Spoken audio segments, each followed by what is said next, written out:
안녕하세요. 차썸TV란입니다. 자, 오늘은 내년에 한국 보조금 기준이 5,500만 원으로 떨어지면 테슬라가 한국 가격을 더 내릴 것이라는 의견에 대한 제 의견을 말씀드려 보겠습니다. 먼저 유튜버든 블로거든 이럴 것이다, 저럴 것이다 말하는 건 아주 쉽습니다. 중요한 건 그 근거겠죠.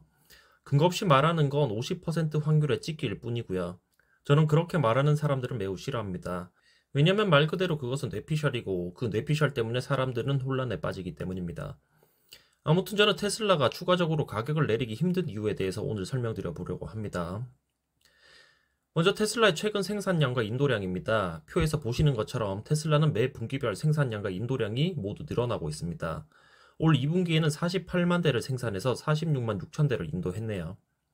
그런데 보시면 많이 남길 수 있는 모델 S와 X의 비중은 매우 적죠. 약 4%밖에 되지 않습니다.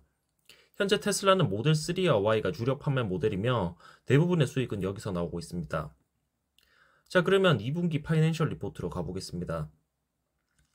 보시는 것처럼 테슬라의 그로스 마진율은 매 분기 떨어지고 있습니다.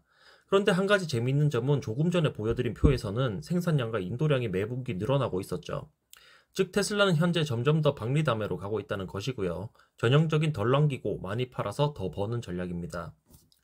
2023년 2분기 테슬라는 18.2%의 그로스 마진율과 9.6%의 오퍼레이팅 마진율을 기록했습니다. 그로스 마진은 매출 총이익으로 순매출액에서 매출 원가를 뺀 것이고요. 오퍼레이팅 마진은 영업이익으로 그로스 마진에서 판관비를 뺀 것입니다. 이 파이낸셜 리포트에 따르면 테슬라의 2023년도 2분기 영업이익률은 9.6%입니다. 물론 모델 S와 X 그리고 슈퍼차저나 소프트웨어 판매에서의 이익률은 더 높을 수도 낮을 수도 있겠지만 정확히 구분할 수 없기 때문에 그들의 영업이익률 역시 9.6%라고 가정하겠습니다.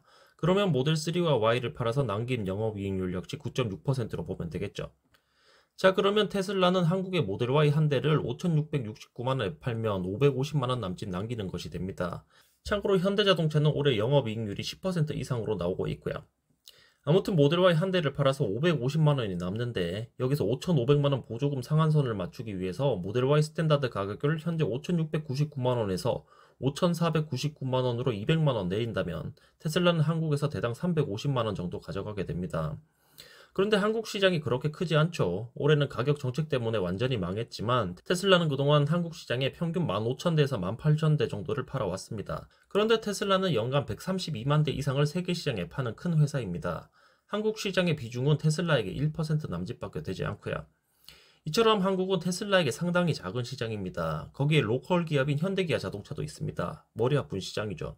이번엔 모델 Y 스탠다드의 한국 출시 직후에 발빠른 환경부의 내년도 보조금 계획 언급을 보셨겠지만 이것은 정책적인 부분과 관련이 있기 때문에 한국 시장은 앞으로도 테슬라가 절대로 먹을 수가 없습니다.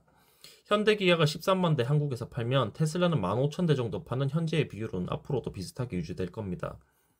자, 이런 상황에서 테슬라가 한국의 가격을 본인들의 영업이익률까지 떨어뜨리면서 굳이 밀어줄 필요가 있을까요? 한국 시장에 연간 5,000대에서 10,000대 더 판다고 하더라도 테슬라의 재무제표는 크게 바뀌지 않을 겁니다.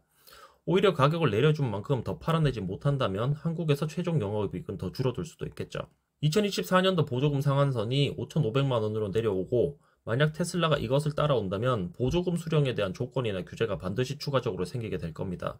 테슬라도 분명히 이것을 알고 있을 거기 때문에 굳이 에너지를 낭비하면서까지 모델 Y 스탠다드의 가격을 5,500만 원까지 따라올 일은 없다고 생각되고요. 추가로 제가 한 달 전에 5,699만 원을 예상했던 영상에서 최종 분석 가격이 5,663만 원으로 나오기도 했었죠. 그래서 제가 볼 때도 5,500만 원은 불가능한 가격이라고 생각이 됩니다. 따라서 제 최종 의견은 굳이 재무제표상 숫자를 손해보면서까지 5,500만 원으로 내리지는 않을 것이다 입니다. 끝으로 이건 어디까지나 제 분석이니까요. 맞을 수도 틀릴 수도 있고요. 별도의 반박은 받지 않도록 하겠습니다. 제 의견을 필요하신 만큼 이용하셔서 잘 판단하시면 될 것 같네요. 자, 그러면 오늘은 여기까지 하도록 하겠고요. 차쌈TV란이었습니다. 감사합니다.